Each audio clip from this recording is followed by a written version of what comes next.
This isn't a stunt double. This is actually The Rock holding his breath underwater for a scene in 2015 San Andreas. He filmed each take in 10 to 15 second increments, and even learned CPR so he could perform it accurately on camera. This sinking building where it all happens was a 5-story tall set built on hydraulic legs, allowing it to sink into a massive water tank in Australia. This is just one example of how Dwayne Johnson has pushed the limits of what he and the stunt doubles and VFX artists he works with can do, and making action sequences that seem implausible into a reality. The Jumanji stunt team had to handle The Rock's character leaping off a real motorcycle, flying in a perfect arc, and landing exactly on target, all in one smooth motion. For this incredibly complex move, second unit director Jack Gill and the stunt team built the 130-foot-tall head and then broke up the stunt into multiple parts, doing as much as possible in camera. First, a stunt motorcyclist rode the motorcycle about halfway up the statue. When the character swings around the nose and lands on it while jumping off the bike midair, the team relied on cables. The performer and the motorcycle were both attached to cables that were connected to 2 separate winches, which allowed the stunt team to pre-program these moves. That way, they would end up in the exact same place each take. Knowing the exact speed and trajectory meant that Jack could plan exactly when the camera should go up and get the shot. And for the motorcycle, the winch suspended it from the ground so the bike would remain undamaged from extra takes. These shots were all from far away. But here, Jack needed a hero shot of The Rock launching the grappling hook. So The Rock rode the motorcycle on a motion platform. That bike was about 5 feet off the ground and anchored in from the bottom so its wheels could move freely. And when he starts separating from the motorcycle, the actor was then pulled up in the air by a wire. In this scene from San Andreas, The Rock had to save a driver whose car was hanging off a cliff. Once again, that's really The Rock you see in the action. But the cliff is actually fake. To ensure the actor could safely pull off this stunt, the crew built a cliffside replica on a studio backlot. And that helicopter was actually missing its rotor blades. It was held up by a crane so The Rock could safely rappel 150 feet. The actor's training went beyond just working out. He spent time learning from first responders and LA Fire Department search and rescue pilots and participated in air rescue drills. Here, you can see him learning real helicopter rappelling techniques. In the action comedy Central Intelligence, The Rock gets hit in the face by this motorcycle. The final shot you see here is actually composed of several different ones. In one shot, this motorcyclist does a flip off this ramp. In another shot, Tanawai Reed, The Rock's cousin and longtime stunt double, gets ratcheted back. Because the camera was locked off in the exact same position, both shots could be combined seamlessly using visual effects. But for this shot, that really was The Rock barely dodging the motorcycle. While it looks like the motorcycle is coming down first, in reality, The Rock made the first move. The rider waited for him to turn and roll before placing his tire a safe distance away. The torpedo you see cruising on the ground in this shot isn't CG, but a prop version made to slide on ice. According to stunt coordinator Andy Gill, it was 10 feet long and weighed about 150 pounds. Then to keep Hobbs' Dodge Ram from sliding around the ice, the special effects team replaced the tires with mat tracks, allowing it to safely drive at 50 miles per hour. The torpedo was attached to a 50-foot-long cable and dragged by a vehicle going about 40 miles per hour. The 35-pound sandbag seen here helped to stabilize the object. The Dodge Ram was slowed down to the same speed so a stunt performer could lean out of the car. That performer was attached to an overhead cable to support his weight while his feet slid on the ground. The shots where you can see The Rock were filmed against a blue screen. And because the torpedo wasn't actually functioning, Andy and his team had to blow up this vehicle by filling it with explosives and towing it without a driver. In this shot, the torpedo was added with CG at the moment the explosion occurs. In Skyscraper, The Rock plays a Marine veteran who loses his leg.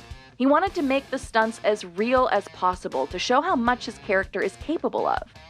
So he worked with Paralympian Jeff Glassbrenner, who was the first amputee to climb to the top of Mount Everest. Jeff helped The Rock master walking and running with the correct step pattern, like here, when his character sprints and jumps off a crane. While the background and building you see aren't real, both the crane itself and the jump are. Jeff's insights were also helpful for when the character has to scale the building. His advice? Never step down with your prosthetic leg first. In this scene in Rampage, The Rock's character escapes a crashing C-17 plane. Making all this look real involved some gravity-defying wire work. First, real plane engines created intense air pressure to blow wind throughout the set. But that wasn't enough to send the actor flying. So he was also harnessed into this wire rig, designed to drag the actor backwards when he loses his grip here. Once The Rock and actor Jeffrey Dean Morgan fall out of the plane, the scene switches to footage of professional skydivers in the air, as the stunt was too dangerous for them to perform themselves. And yet, you can see The Rock's face clearly. That's because director Brad Payton used facial swapping technology to place The Rock's face on the stunt double. In Red Notice, The Rock's character gets attacked by a bull mid-fight, which would have been too dangerous to do for real. So for this move, Tanawai was strapped into cables powered by an air-pressured cylinder. The more air pressure they applied, the farther and more aggressively he was yanked. Tanawai estimated he was pulled about 20 feet in the air. In the end, the cable was removed from the shot and a CG bull was added in. One memorable action sequence from Hobbs and Shaw has The Rock scaling a CIA building while fighting Idris Elba's character. Making this look real and intense involved a lot of moving parts, literally. Here, The Rock ran on a track while strapped into the stunt performer. You can also see him throwing punches and then swinging on a rope in front of a blue screen. But The Rock couldn't take all the hits by himself. That's Tanawai involved in a complicated maneuver known as a hand pull. Tanawai was connected to a cable which was run through a pulley. All of that was connected by a rope held by two stunt riggers standing on ladders, whose bodies acted as counterweights. Once they jumped down, that yanked Tanawai through the air and into the car. But this was all just warm-up for the film's epic finale in Samoa. This sequence was deeply rooted in fighting styles from Polynesian cultures, which emphasized stick fighting, knife fighting, and delivering strong, powerful blows. So real contact between The Rock and his enemies was crucial. Let's go old school. That contact still needed to be safe, so this weapon you see The Rock holding is completely fake. The props team designed it to be soft enough to sell the hit, but not so soft it would appear fake on camera. The impact of those hits was also exaggerated. Right here, this stunt performer was actually attached to a ratchet that pulled him back to accentuate The Rock's blow. And one of the most physically challenging elements of the Samoa scenes was the Siba Tau, a traditional Samoan war dance that The Rock and his crew perform as they prepare for battle. The Rock told director David Leitch that because a Siba Tau is so emotionally intense and physically draining, they only had a few takes to get it right and give it his all. In Black Adam, The Rock spent a lot of time floating in the air. So the special effects team built motorized carts to both lift and move the actor while he stood in place. Each cart was powered by an electric motor and consisted of 4 omnidirectional wheels that could spin the cart and move it left, right, backward, and forward. With all the movements programmed on a computer, the crew could use the rigs for a wide range of distinct flying motions while making his flight look as smooth as possible. When it came to him lying flat while in flight, like when he took on the Intergang, The Rock was clamped into a 12,000-pound robotic arm. As Hercules, The Rock needed to shape his body into a demigod for battle scenes like this one.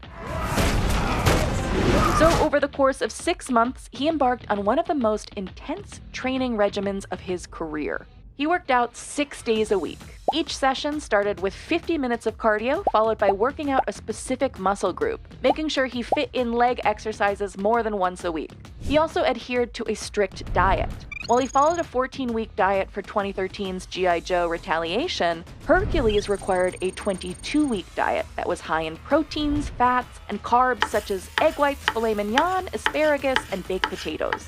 Alongside this, The Rock also went through 8 months of weapons and fight training with a team of specialized weapons experts, so he could accurately portray how Hercules yields and fights with his club when he takes down his opponents here.